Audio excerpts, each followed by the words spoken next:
I know exactly what you were doing. You were staring at palm trees. You were flipping through glossy listings of Miami high-rise condos and charming waterfront homes in Cape Coral. You were telling yourself, this is the dream. Florida sunshine, place in paradise. Buy now, build equity, sip margaritas, retire happy. That story is wrong. If you buy property in certain Florida cities in 2026, you are not buying an asset. You are buying a financial liability so dangerous to your net worth that it will drain your cash, destroy your returns, and leave you staring at a property tax and insurance bill bigger than your old mortgage. This is not an exaggeration. This is math. I've spent decades analyzing businesses, ripping apart balance sheets, and telling people hard truths about bad investments. And in 2026, Florida real estate is the worst-looking balance sheet I have ever seen. The numbers are ugly. Insurance premiums are exploding. HOA fees are soaring because of new state laws. I do not care how nice the weather is. I care about returns. I care about cash flow. And right now, buying in these cities is not investing. It is financial self-destruction. You are walking straight into a wall of regulation, climate risk, and price correction known as the Great Housing Reset. And you're doing it smiling because no one has shown you the math yet. I am about to do exactly that. I am going to explain why 2026 is different, why the buy and hold strategy in Florida is effectively dead for everyday investors. And I am going to name 5 specific cities where you should not, under any circumstances, sign a deed this year. Ignore this if you want. Assume you know better than the market, better than insurance actuaries, better than the Federal Reserve. But do not come crying when you are underwater on a house you cannot sell, paying $12,000 a year to insure a roof the next storm will rip off anyway. Before you call a realtor or start packing boxes, you need to pay attention to every number I am about to share. This is not just a warning, it is an intervention. I am stopping you from making this mistake until you understand what is really happening in Florida right now. Let us start with the most basic rule of wealth, the one people forget the moment emotion enters real estate. An asset puts money in your pocket. A liability takes money out. For the past decade, you've been conditioned to believe your home is an asset. In a normal market, maybe it functions like a savings account you live in.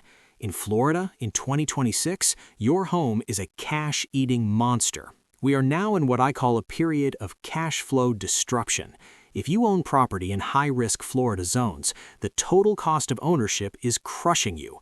This is not about mortgage rates alone, although hovering around 6.3% is hardly cheap money. The real damage comes from unrecoverable costs, interest, property taxes, maintenance, and most of all, insurance. In Florida today, insurance is not just a bill. It is a second mortgage. The data is brutal. Coastal insurance premiums are rising another 15–18% this year due to FEMA Risk Rating 2.0. Buy a $500,000 home, pay 2% in property taxes, that is $10,000. Add $8,000 in insurance, which is now common. You are paying $18,000 a year just to exist on that land. That is $1,500 a month burned before a single dollar touches your loan principal. That money destroys compounding. Every dollar sent to an insurer is a dollar not invested in the S&P 500 earning 7, 8, or 9%. It is gone forever.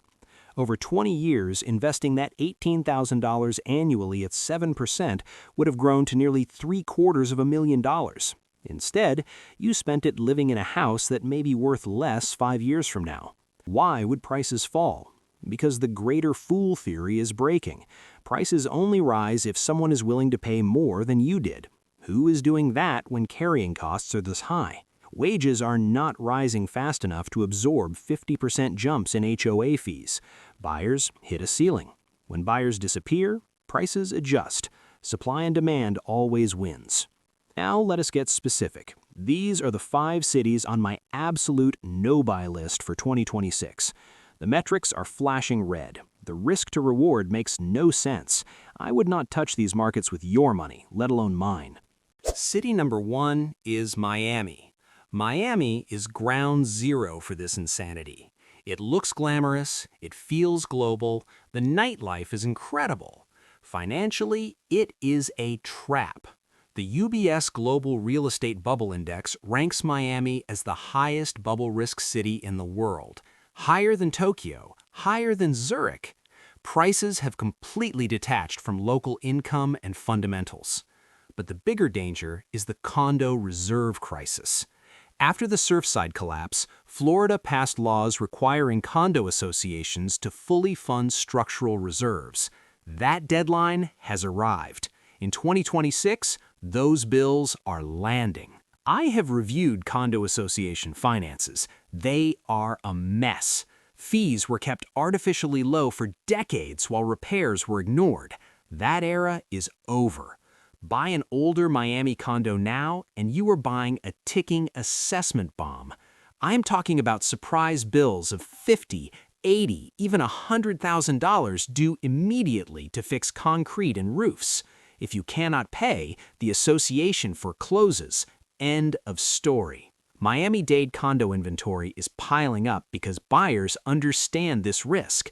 New buildings sell at absurd prices, $2,000 per square foot. Older units look affordable at $350,000, but that price is an illusion. HOA fees are doubling overnight, from $600 to $1,200 or even $1,500 a month. Do the math. Buy at $350,000, 20% down, mortgage around $2,000, taxes $500, HOA $1,500. You are paying $4,000 a month for a shoebox. Half that money is unrecoverable. You are paying for past mistakes. In 2026, Miami is for ultra-wealthy cash burners or institutions waiting to scoop assets after a crash. You are neither. Stay out. City number 2 is Tampa and St. Petersburg. This one hurts because Tampa has real energy, but the numbers are unforgiving. Tampa faces saturation and rising storm risk. Flood maps have been redrawn.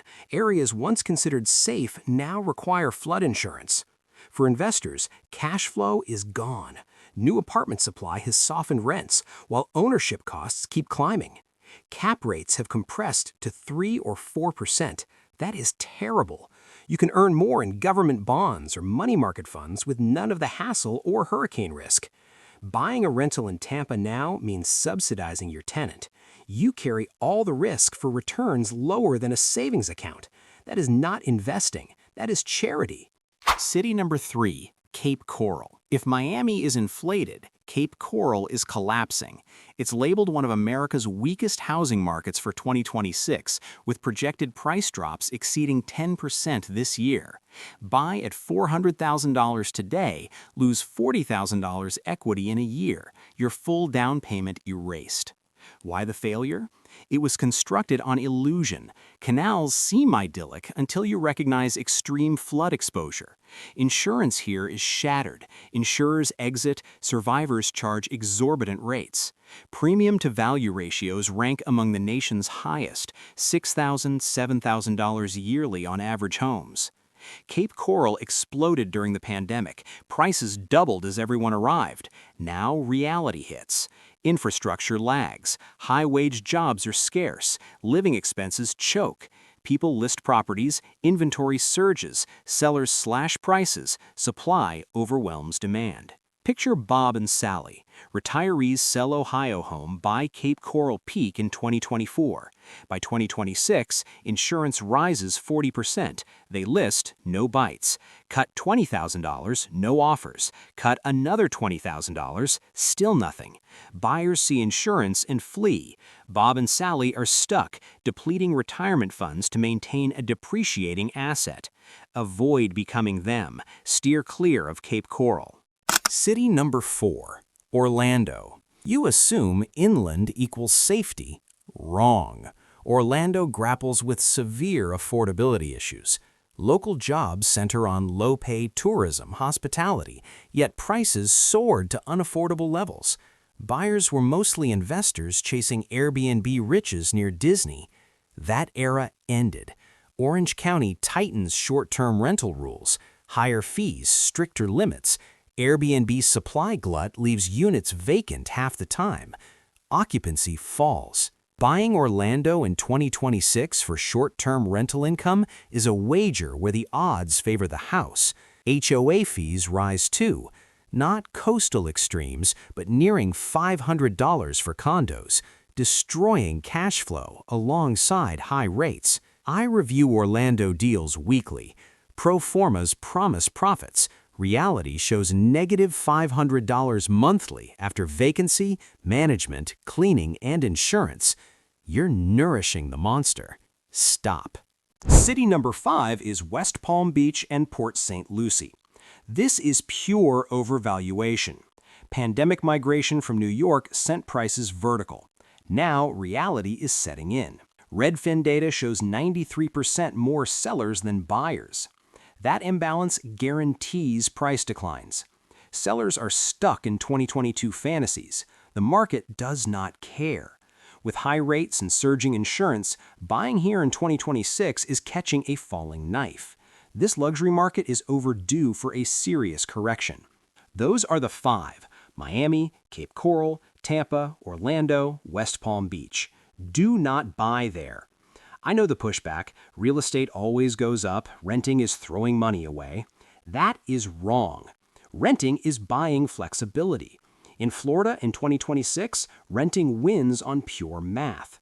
Rent a luxury Miami condo for $4,000 a month, $48,000 a year. You enjoy the amenities. When the roof fails or a six-figure assessment arrives, the owner pays, not you. Owning that same unit likely costs $6,000 to $7,000 a month once interest, opportunity cost, taxes, HOA, and insurance are counted.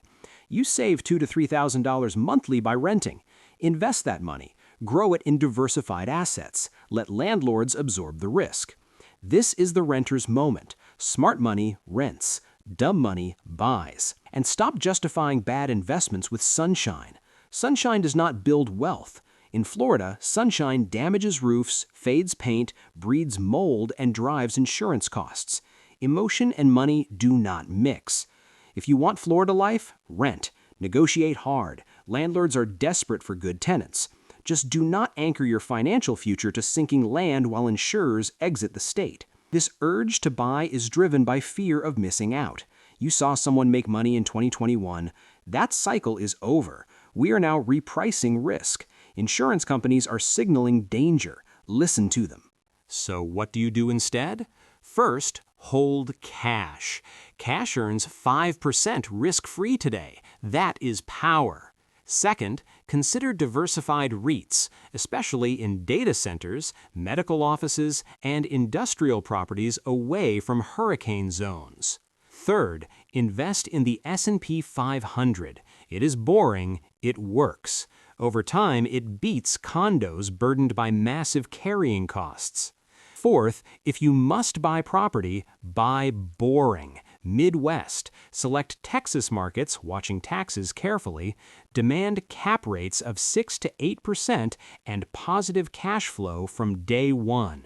If you already own these Florida cities, decide carefully. If you have large gains, consider selling while buyers still exist. If you are underwater, hold steady but do not throw more money at declining assets. Florida is not disappearing, but easy money is gone. The great housing reset is underway. Prices must adjust to insurance and interest reality. You work hard for your money. That is why I care. I want you to imagine 2030. You rented, you invested. Your portfolio grew 40%. Prices corrected, you buy later from strength. Or imagine the opposite. You bought it in 2026, you struggled, you paid assessments, you stayed trapped. Choose wisely, be patient, be disciplined. Cash flow comes first. If it does not have cash flow, say no. If someone you know is about to buy a Florida condo this year, share this with them. It might save them financially. I stand for truth. I stand for returns. And I want you richer, not poorer. Skip the hype, follow the numbers. Keep your wallet closed in Florida this year.